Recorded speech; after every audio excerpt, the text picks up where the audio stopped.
You say that because you know I'm like the procrastination queen. Yes.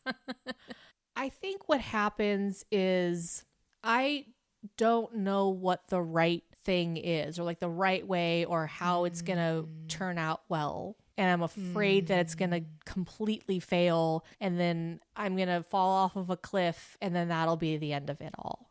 So everything ends in you falling off a cliff, basically, like Wile E. Coyote. Yeah.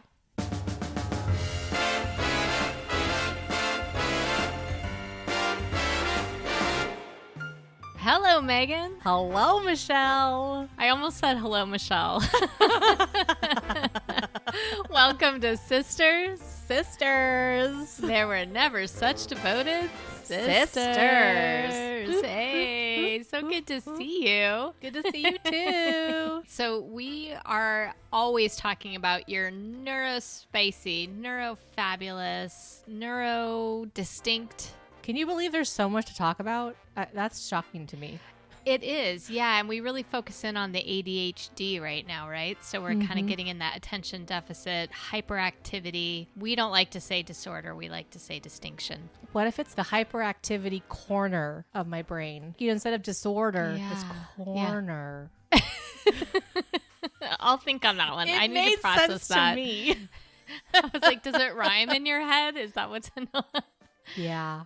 Well, okay. I was thinking about like in my brain, there's all these different levels and there's like a little weak corner of attention deficit that sometimes takes over the whole brain. And there's a whole corridor of hyperactivity. Oh, I like it. Okay, so the room in your brain is what we're talking about for sure. So we usually bring up some kind of topic. Yep. I sort of prompt you with something, then we like dig into that brain of yours to try to figure out what's going on. Sometimes we're looking more at the emotional side of your brain, of what's going on more recently. And then we like to figure out if there's any strategies that might have helped. And then we like to do a little shout out to our community and find out. Others have given us lots of tips and things, and we'd love it to hear what they're going through as well, because we want to create a space where it's a safe ADHD space where we can all discuss things and learn and be curious. And be curious, absolutely. Okay, I want to talk about something that I really identified with for many, many, many years. So it is the night before a paper is due, and I would be up till all hours finishing these things. Right. And so procrastinated till the very end. I think it came from a place of fear on some level for me personally. I was curious, did you have any issues with procrastination? Do you have any issues with procrastination? She says with a wink in her eye and a glow in her cheek. You say that because you know. I'm like the procrastination queen. Yes. I think every paper I ever had to do, I'm so sorry, Mom. I did it. I was going until 2 or 3 o'clock in the morning, and she always helped me every time. She's a saint, truly. She truly is. I'm gonna put her up for saint. I mean, she did make a lot of miracles happen. Yeah, it's true. I mean, so true. With you specifically. Yeah. Yeah. I'm going to put her up for sainthood. Yeah, absolutely. Saint Sylvia. So what does that look like now in your life? How does it, obviously I think most of us can relate to school potentially. Maybe some can't. I don't know. My very good friend in high school never procrastinated anything. And I always look at her to this day like, wow, you're amazing. You're reminding me of college and how I would work on papers well in advance because I knew that if I didn't, I couldn't pump out something good quickly. Whereas like my roommate, she could the night before procrastinate and she would get a B on her paper. And me, I would spend weeks on it and I would get a C. And I was just like, this is not fair. Or my friend in high school who would sit with me in world history and he didn't take one dang note.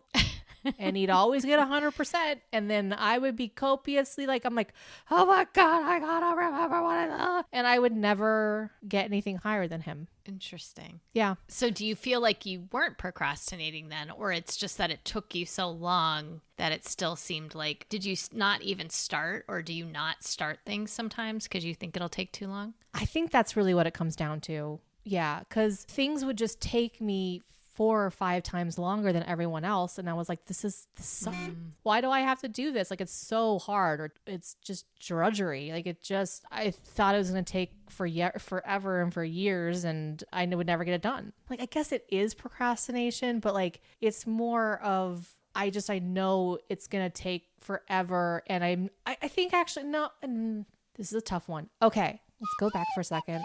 Bahrain. I think what happens is I don't know what the right thing is, or like the right way, or how it's going to turn out well. And I'm afraid that it's going to completely fail, and then I'm going to fall off of a cliff, and then that'll be the end of it all. So everything ends in you falling off a cliff. Basically. Like Wile E. Coyote. Yeah. Yeah. Basically. Okay. So it could be anything. Yeah. Like I'm literally looking at a stack of papers on my bed right now that most likely just need to get shredded. But I'm not sure exactly, should I shred them, or should I really want to burn them, because they're the kind of papers you want to burn, but I don't know how to burn them. Can I burn them in California? And if I can, what do I need to use to burn them? Do I have to put them in like a metal tub? And then if I do, am I going to get into trouble because someone's going to rat me out and find out that I burned something in my backyard? You are on a military base, so probably don't burn things. Okay. That's good to know. By the way. Yeah. Good to know. Okay. So like this, and so then they just stay there. I procrastinate making the decision about what to do with them. Because you're not sure of what the right decision is. Yeah. Okay. And that would be true of, say, I don't know, like you're trying to write something, a paper for school. It might be similar. Or is that more like I'm trying to organize my thoughts, and that's just hard for me to do? Well, yeah, that's hard. Yeah. Like I never understood. People say like they can just write stuff that's from in their head and it's not plagiarism. Like that I don't actually fully understand, because if let's say I read something and I need to take it, reorganize it, put it into my own words, like once I've heard someone else's words, I genuinely cannot think of a better way to say it. And so then it goes into this realm of plagiarism. And I'm like, I don't want to do that, but I don't know how to describe this when someone else has already described it. And I'm like, why do I have to reinvent the wheel every time I'm trying to write? But then I get that's the point. But yeah. Don't you think though, and this is just my taking off my podcast hat for a minute, putting on my teacher hat. I think we ask people to write about things that they don't know well, right? Go research this thing and then write about it. I know that there are people who that's their skill and that's their job, people who write articles for a living. But in general, when somebody's writing a book or they're spending a lot of time knowing about that, for example. Yeah. And so when you know something well, it's easy to write about it, I think. That's true. Although I think for you, it still would be difficult to kind of put things in order, potentially. Oh, you've seen it. Yeah. I sent you my story, and it's all over the place. Right. I'm a master in theater, and if I had to write something about it, I would still struggle to write anything. And it would be easier for me to collaborate with somebody and work through it. But yeah, it's still the issue of I get to a point in my brain and it just goes blank, and I don't know. Yeah, where do I go from here? I think that's so interesting, because often in the work world we're asked to collaborate, and that's actually really hard for some people. Right? Where it's easy for you, I think for other people I've worked with in my area, that's not easy for them. Yeah, I would prefer to collaborate. But that's kind of the standard oftentimes, or was when we were growing up with education, right? You were supposed to be able to do it on your own. It wasn't enough to get it done. You had to do it on your own. And now, of course, they want everyone to collaborate, right? So it goes the pendulum swings. But so do you feel like when you're asked to do these tasks where you know there's going to be a struggle with it, does that prompt procrastination more than if you feel really confident about doing it, or is it unrelated? I think the confidence part comes from how I'm allowed to do it. So if they've provided creativity and how it gets done, I usually don't have an issue with that. It's when there's very specific rules and you're going to follow this, and it's going to be this type point, and it's going to have this margin, and it's going to have the more rules that are set overwhelm me. Because I'm like, great, I'm going to get totally dinged, not because I didn't turn in a good assignment because of formatting or because I missed a comma, but it's not about my actual thoughts or what I understand to be true. And that's the part like where the more like stringent it is about all of that, it gets really overwhelming. So you feel like you're not sure if you're going to do it right. Oh, I know I'm not going to do it right. It's not even, it's like, I always mess up, right? I always miss something because my ADHD brain just can't track all of it. Yeah. And so, and I get bored, right? So like the whole idea of editing, oh God, you know, and having to like reread what you, like, I just wrote it. Why do I have to reread it? Okay. The information is there. Yeah. And then you're rereading for, let's say the first round is just for coherency, right? Great. And then you have to reread it for like the formatting or for grammar. And then you have to reread it for formatting. It's like, how many times do I have to read this thing that I didn't even want to write in order to turn it in properly? And then by that point, I'm just like, forget it. I'm over it. So what might be some strategies that you, your saucy little face just got your Tallulah Jones middle school that's over it face. Yeah, that's completely Tallulah Jones. So Rosie's got these inner child, right? Inner children, sure. Inner children. Rosie, who's 3, and then Tallulah Jones, who's sort of middle school. So every time that little sassiness comes out, I'm like, there's Tallulah. There she is. For all of my ADHD buds out there who need a break, now's your chance. Hit pause and come on back after you've done whatever you need to do to help yourself out. But if not, continue on. So what might be some strategies that you've found to be helpful? We do have to do our taxes, or we do have to do things we don't want to do as adults, right? You've been successful. You finished your master's. You did complete things. Yeah. Have an editor. Have someone who's willing to like proofread for you. I'm luckily married to someone who can do that. I joke about him talking in grammar, but like he is the greatest proofreader of all time. Right. And so like know your limitations and find people who can support you with that. Yeah, and that it's okay that like you may have just been early enough so that you can turn it into a proofreader. They had proofreaders like that in undergrad. I just did not think to use them. And in fact, I think our mother may have run the place an entire that had the organization proofreaders. Yeah. Of proofreaders. Isn't that funny? Funny. But I do agree, though. I think that was a really big adjustment for me when I first started undergrad, was understanding I was going to need help sometimes and going and asking and advocating for that help.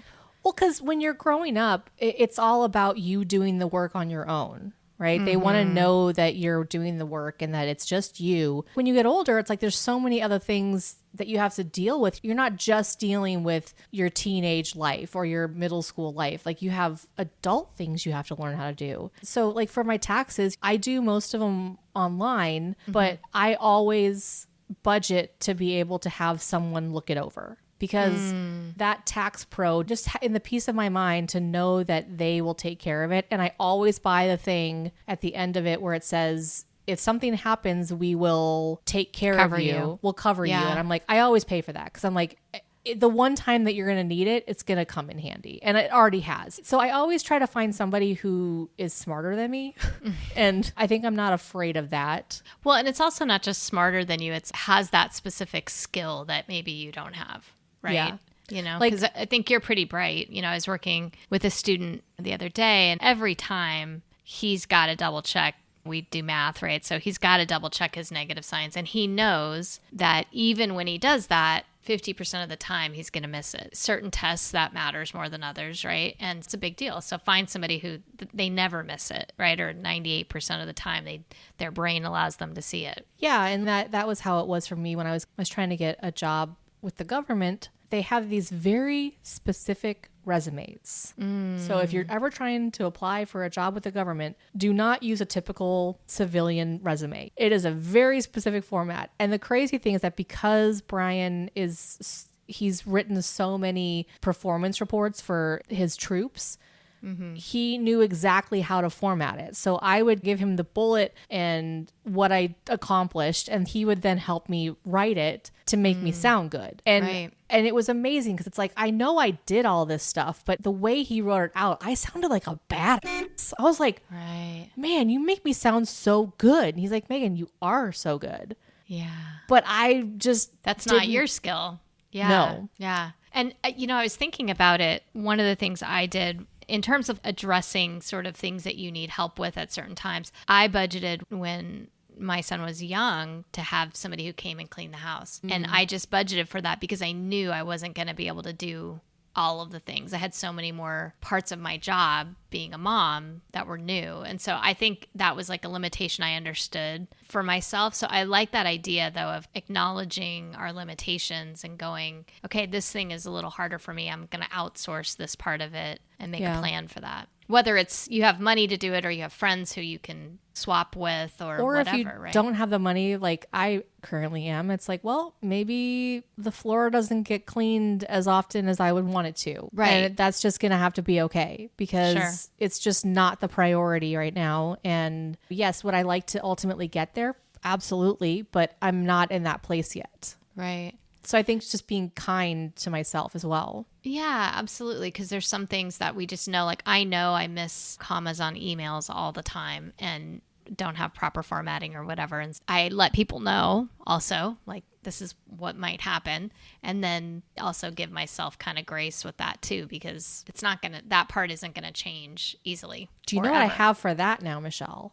We subscribe to Grammarly. It's like this online, it's like a bot you can put on your phone. It'll check your text messages and your emails and that's nice. It'll now tell you like tone and how it's perceived. And so like, that's just what I do now because it's so much easier. I just don't have to worry about it. And there's now bots to clean our floors. I know. Right? So there's all these things that robot, a robot clean my floor.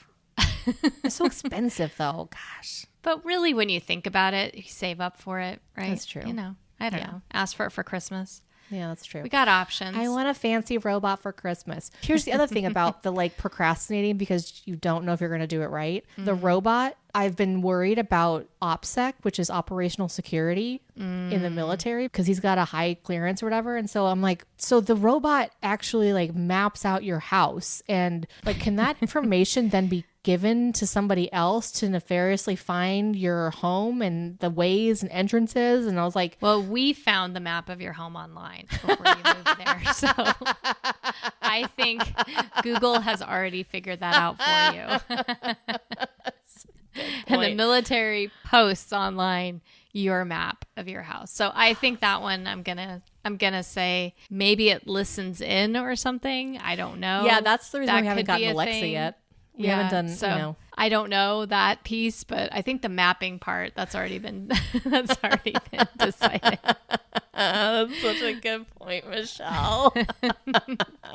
Well, sometimes I think, and I don't know if this is ADHD specifically, but it might be, your brain goes down this rabbit hole. Mm-hmm. And I think that also leads to procrastination sometimes, right? You talked about it on another podcast about the vacuuming, and I'll just never forget that because you're like, okay, but how do I vacuum? What's it supposed to look like? Where do I plug it in? All the steps and everything that you have to kind of think through. And, it just sends your brain into this, tizzy. I don't know. A tizzy. A tizzy, yeah. It's like a ADHD storm or something. It seems to me. It's like a vortex. Down the It like black sucks hole. it into its own vacuum of craziness. But it's not crazy. It's logical. It's just the logical, illogical conclusion sometimes, right? It kind of takes you to this place of, well, what if? And then you're like jumping off the cliff. Fall off a cliff. Yeah, exactly. Fall off the cliff. I really do think you need a little sound effect for that. For sure. Yeah. But okay. So you found as strategies then what? Remind me what we were saying. What were the strategies that sort of help you with procrastination? You're asking the ADHD person with short-term memory loss to remember? Well, I think you had some things you said. I did. I reached out to to people who are smarter than me. Yes. Like I find find resources. Yeah. I think that's good. As I've gotten older, I've just learned that I have to do things earlier. Mm-hmm. And so as much as I want to procrastinate, and I think this is just because now my brain is fully fully formed. I think about taxes because I remember very specifically being in New York City having to file my taxes for the very first time in New York, not getting them done because I didn't know how to do it.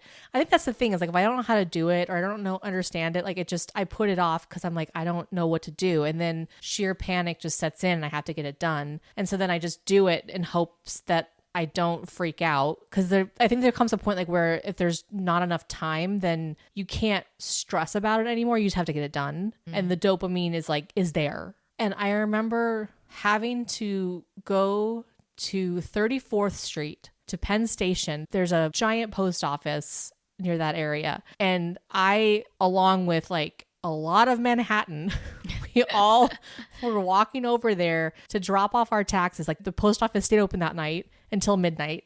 Are you saying 3 to 8% of Manhattan was walking over there? Probably.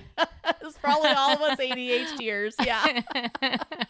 And I have like my giant manila envelope back in the day before you could do the online stuff. And I think I dropped it off at like 10:30 at night. And I was like, yeah, I had time. It's early. But actually, I would say all of the online stuff has really helped because I can do it at my own pace. I can save my work. It reminds me of where I left off. So like when I had to do it on paper, if I left it for any length of time, I'd be like, where was I? Remind me again. But when you do it online, it's okay. Would you like to pick up where you left off? And then it just I trust that it's done. Right. It acts as the executive functioning piece of it, right? They built the program to help with that. Yeah. I think using assistive devices, whatever that means, right, is super important. Asking for help, getting other professionals when you can and when it makes sense, asking your community around you, and looking for free resources too, I think is something that people don't often do. There's help out there for a lot of things, right? I think a lot of it too is just a little bit of hubris and being okay with saying, hey, I don't do this well and I'm not going to do this well. This is not my forte. Doesn't mean that I don't have other strengths, but this specific thing is not going to go well for me. I know this historically. And so let me reach out and find what I need. Yeah. And I think if you start off your life with self-love, that's a lot easier to do. It's hard, right? It's hard being, when you're a teenager, you're like, you just know everything. Mm-hmm. No one can tell you what to do. No. Although I don't think I ever was really that person. I realize I was always just like, I think our mom was really, really good though at tricking us. You know what I mean? That. She would be smart. oh yeah, you know everything. That's right. You know everything. Maybe you might want to think about X, Y, or Z, and we'd be like, no, we don't. And then 10 minutes later, you're like, yeah, Mom, can you help me? I think I might need help. Good idea. Yeah, that's a good idea. Should have done that. I mean, have we told everybody on this podcast that we think she's a spy? No, I don't think we. She's like the most brilliant woman. Yeah. And just trick you. And just unstoppable. Like she's a Jedi. She's a Jedi. It's so true. And I think she really helped you to figure out, I do think early on, how to come up with what your resources were and helped you, I think, map out timing of things too. I mean, I know you use that now more internally, but you use timers a lot to help you to not procrastinate, right? That's a big one that we've been working on and you've been working on the last little bit. But I think she kind of would do that for you, like go take a break and come back. And she would say that. I don't know that there was like a timer specifically, but I think that was one thing. And I do think also when you know something's going to be hard for you, part of what I've been learning a lot about is this idea that we can actually control the blood flow to our frontal cortex of our heads by saying things like, bring it on. We do that before we start the podcast, right? We can actually make ourselves just temporarily a little smarter by increasing how much blood's going to the front of our brains, which helps with executive functioning. I wonder if that's why I get tired afterwards, because I'm what's the word? Like I'm putting this, I'm not falsely, but I'm manufacturing this dopamine that's not actually there. Could be. It's a good question. Yeah, you go sleep after we do these for a while, don't you? I do, yeah. Or you like tired. Lay and watch Drag Race or something. Oh, I love Drag Race. It's that time again, folks. So do what you got to do. Get a snack, stretch your legs, go to the bathroom, or maybe you're listening to me in the bathroom. Who knows? Either way, enjoy your break or otherwise continue on. I will say mom did a really good job of helping me get connected with the Disability Resource Center at the university. And she also got me tested in my sophomore year. So I was able to ask for accommodations. Now, that's a whole other conversation that we can talk about, how accommodations were very challenging to actually get. But because I had that piece of paper that said, yes, she does have ADD at the time, it afforded me in high school to have notes taken and to have extra time. That was my big thing. I just needed extra time during tests, because a lot of it is that like I'm processing something. And like I said, I think in a couple ones back, I can see multiple answers for a test. Or I can get myself distracted while I'm in the middle of doing something. I'm like, oh, the clock is doing something weird. And I go, oh, focus, Megan. Okay, let's look at this test number. And oh my gosh, that person's hair is like, okay, Megan, focus again. So I need that extra time so that I can finish. And so she did figure out how to get that for me. And then in college, I was able to advocate for myself. Like, no, I need a note taker. I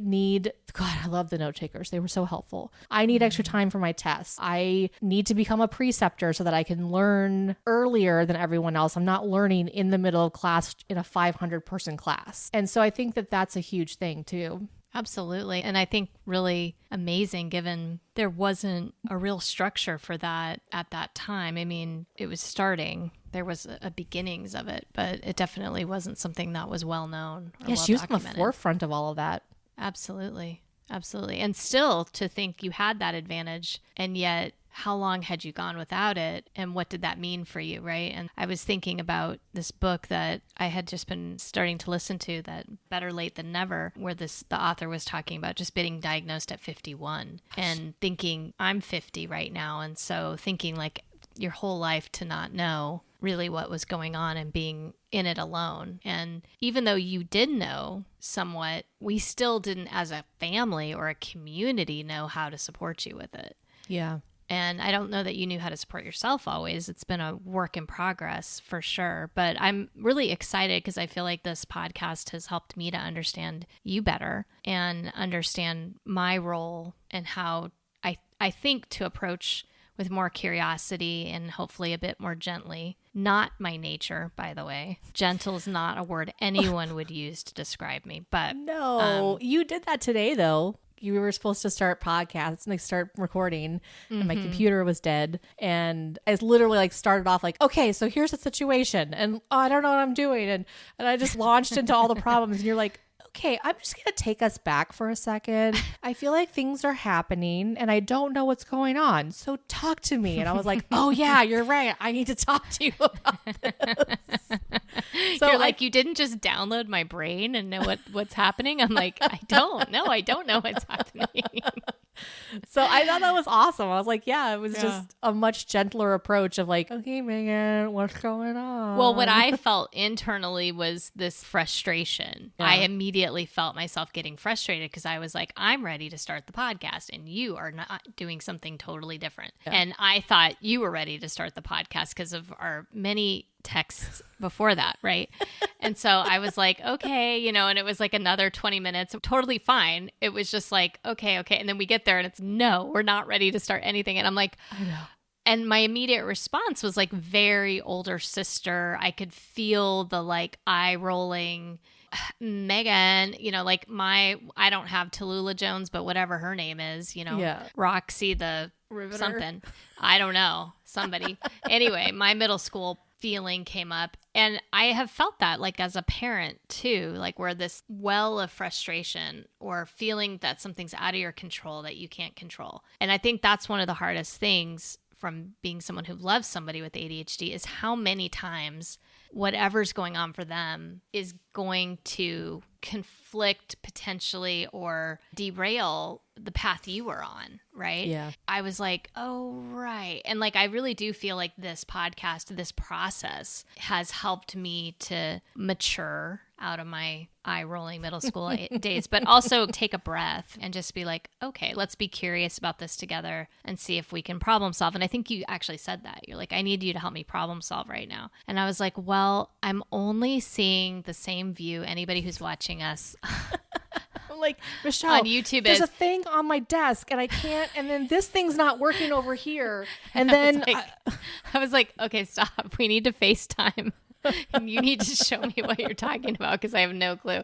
I thank you for saying that I had grown because I do feel like I was like, I do remember myself like, okay, let's breathe and like, we'll figure this out together. So yeah. No, it was great. You know, it's interesting. We've talked about this before in private that like the word troubleshoot actually can help. Because if there's an issue, like, and you want to help, but like you don't know how to, or you don't know it needs to be troubleshot. I had gotten so flummoxed by the fact that my computer did not turn on, and I was like, and then all these other things from before that have happened and that I've procrastinated, right? Like I know that for some reason I don't have a power cable for this computer. And I've known I don't have one for a long time, but I was able to kind of make it work. And then this procrastination of not doing it all just hit at once. Yeah. And it's fascinating too, because I was like, okay, I'm trying. I let you know last night and I let you know in the middle and I'm like telling you. And then I turn on the computer and I did not expect this to happen. And I could feel myself all over the place and not knowing how to communicate and just let's fix it all because it's all burned to the ground. Let's just start over again. Yeah, it's funny because when you say that, it feels like that to me too. And if I let myself go there with where you are emotionally, then we're both just like amplifying and it's amping up. And so it's super easy because you do feel things so tremendous in such a tremendous way. You bring that emotion in like amazing ways. I mean, it's what makes you an amazing actor. It's what makes you so fun to be around. But it's also the thing when things are going in a more difficult direction that I have to be. Somebody asked me, how do you deal with this person that at work? They're like in a different department. So it's not like even anybody like I see every day, but they're like, how do you deal with it when it gets bad? That has just tremendous amount of emotion. That isn't ADHD, but it's just extremely emotional. And I said, I realize I have to picture that I'm on the side of the river and that their current is flowing by me, but I'm not getting on a raft to go down that river with them. And I just have to sit there and visually be like, okay, let them have that moment so it can flow through, but it's not mine to hold or mine to be in. And I think those boundaries can be really, really hard, especially with family members, right? Anyway, it can be hard to have those boundaries, to say it in a way that isn't eye rolling, right? Like the eye rolling is a boundary. It's just not a helpful one. Yeah. Do you know what I mean? Or the criticizing can be a boundary. This is your problem. You're the issue, but it's not a helpful one. And you said something around that. You said, okay, let's take a second because I feel like you're frustrated about this whole thing. Or you said something about like my emotions. And I realized, I was like, oh, no. I'm not actually frustrated. Yes, I am. But I was like, that's why I used the word troubleshoot. Because I was like, okay, I know that troubleshooting is like the word that I can use to help her know that I'm not mad right now. I just am flummoxed is the best word, but I couldn't say it at the time. So I think it's interesting how like all of these conversations that we've had have really helped that moment, right? That moment today could have derailed us completely, and it would have in the past, right? When we were like used to be so enmeshed, like that would have derailed us. And so for you to be able to have you on your side, like my current, you know, doing its thing, going all over the place, you were able to step aside and say, okay, wait. And that helped me to also step aside. So it's pretty amazing. Yeah, it feels good. I do think like when you're trying to stop current, it's a good analogy. Like you are not going to stop a giant flood of water coming towards you. What's going to happen is you're going to get flattened. But figuring out how to do that, and also the other person, it's exhausting for them too, right? Like they need to be able to let their emotions out in ways. But again, you have to do that in ways that are helpful and healthy and not, there's a lot of ways to try to put up boundaries, but they don't all work, right? The fact that we're talking about currents right now, I keep having like a picture of a tsunami in my mind. And that if there's such an extreme event that occurs, that like it pulls back and then it becomes this crazy force that bulldozes everything in their way. But like if you just have a normal wave. Some days the waves are a bit higher than the others, or some days they're really strong. And some days it's like little laps, because I live on a beach now, I can see these differences in the waves every single day. And that feels like emotion to me. It's like, if I just allow myself to have those feelings when I need to have them, I don't become a tsunami, because I can, you felt it, I can become that, and I don't feel good doing that. So just honoring the fact that we got some high tide going on today, people. Okay. Yeah. And I think as we were talking about the concept of procrastination, that I think that emotion that's tied with procrastinating can build up and build up and build up as well, right? And that can be overwhelming as well. And so I'm curious what our community does to help itself with those tendencies, if they have tendencies towards procrastination, what they might do, because I think letting it build up in your mind, sometimes these really important things like taxes or whatever could derail your whole life if you don't take care of them. Yeah. I know that can be an issue. So I'm curious what other people in our community do for that. Yeah. And just really quickly, going back to what happened today, that moment today started last night emotionally for me, right? I had this kind of crazy day. And so then I didn't make the best decision that I probably would have normally. I normally don't try to have alcohol before we podcast the night before. So in the past, I wouldn't have told you, and I would have beat myself up about that. So that would have been one ding. And then I would have woken up and not talked to you about it and been like, oh, I got to get to 12 o'clock. Okay. And then that would have been another ding. And then I get to 12 o'clock and then I have to text you now at 12 o'clock that, no, actually I'm going to be later. That's another ding. And then, oh, wait, but I still need another 20 minutes, one more ding. And so by that point, I'm already fully shaken up. And then this last thing happens. And then it's just it's too much. And I probably wouldn't have been able to have heard you say, hey, let's take a step back for a quick second. What's going on? Because I would have just been I don't know. Just spurting everywhere. And it's amazing having that feeling, realizing that I am in control of this. Not always, but I can control the amount of pressure I'm putting on myself. How much you're letting it build up. Yeah. Because the procrastination, I think, it directly relates to me to pressure. I'm putting that pressure on myself. I know I have to do it, and I just keep procrastinating, but in the back of my mind, it's still there. It's still building and building and building. It's this pressure. And as soon you're underwater and it just has to explode. So part of that release valve is letting other people know, getting help for it when you can, but also working with the people in your life to work on curiosity when you're in that state. Here's some phrases or some things that might be helpful to ask me, or I might just need 5 minutes, or whatever it is for you that you might need. And on the other hand, hey, when I'm in these situations, what could help you? What could I say if I actually can recognize it? Because I think that's what was really cool about today, is that we both used techniques today that we have talked about in the past. So you were practicing curiosity when you got frustrated, and I was practicing opening up and talking about needing troubleshooting from you that we had talked about at Christmas time, right? So it was a conversation that happened months and months and months ago, but I still had it in the back of my mind, and it helped us, I think, have this adult experience, adult sister experience. Yeah, that's pretty powerful. It was really cool. And it changed the trajectory of the afternoon. Yeah, it did. Because we wouldn't be sitting here right now having this conversation had we not been able to work through that together. Right.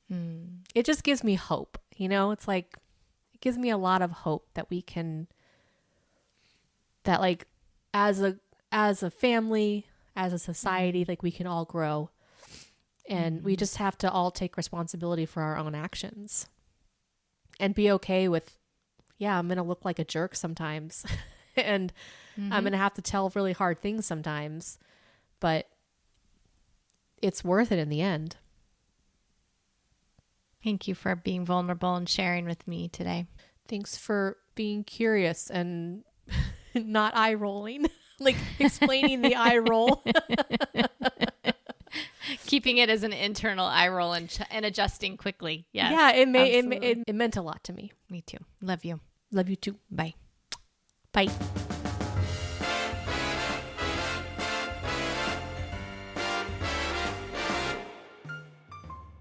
Thanks for joining us on another episode of Sisters. This series has us focusing more specifically on ADHD and all of its symptoms, and we're doing a deep dive into a list that we got from the book Driven to Distraction. If you enjoy the episode as much as Michelle and I enjoy laughing with each other, please share it with someone you think would benefit from the conversation. Make sure to follow us on whatever platform you're currently listening to so that you can get notified each week. Because next week, we'll be talking about many projects going on simultaneously and trouble following through with them. I can't even keep a straight face while saying this because it is so me. Every member of my family, including my spouse, have all had to endure my projects. And oh, this is sure to be a juicy episode next week. But until then, here's to a great end of the week. And remember, stay curious.